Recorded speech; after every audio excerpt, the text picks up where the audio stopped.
Good morning, good evening, good to who needs it. So, okay, I have to talk about the cult, don't I?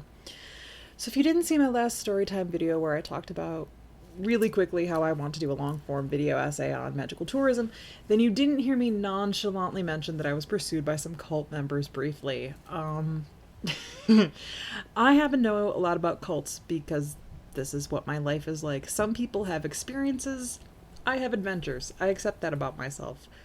My first experience with a cult was actually as a teenager. I don't want to say the name of the cult. They don't like being called that. Most cults don't. But I was invited to a ceremony.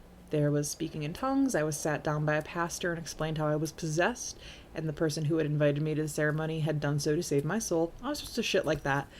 That's just that wasn't research. That's just a thing that happened. Years later, I was working in a hospital and I had a patient I was helping to deprogram. So I did a lot of research then, and in doing research for Sagittarius, I caught some attention that I didn't particularly want from yet another cult. At this point in my life, it was like, oh great, this again. But other people seem to find this interesting. So, I haven't told you a fake story yet. So in 2021, time's an illusion. I was trying to find a meditation group for my own purposes. I used to teach mindfulness, so I know its benefits, but it can be really difficult to find a credible community, and it can be a place where people get preyed on very easily. There are definitely sketchy people hanging outside of a lot of these supposedly safe spaces looking for marks. So I signed up for this meditation class because I had just moved and I was new to the area and it was a welcome night. I obviously am very interested in spiritualist communities. All check boxes for a situation where someone could easily be victimized or preyed upon by a cult.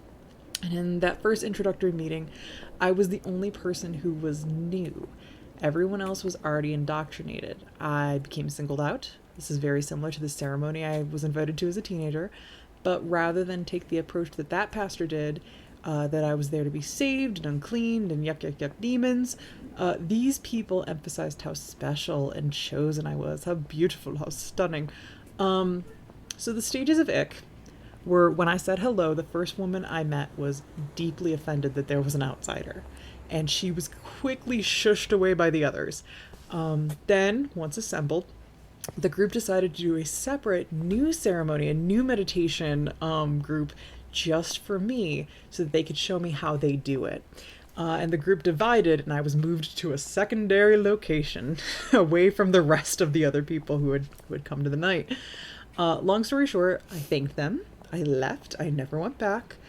But these people had my email address. They knew I was new in town, isolated, and they wanted me for monetary gain eventually. And cults do want you. They need you. They want you to make you feel needed. They can be really, really persistent, especially when they rely on your income, as this one did. So when you don't fall in line with what they want, they will use you as an example to their indoctrinated members of why people on the outside are bad and untrustworthy. Look how special we treated that person. We invited them in. We're trying to welcome them into the community, and look how they're treating us. But that's enough about that for right now. If you like these story times, ramblings, videos, like them, and I will make more. Thanks for listening.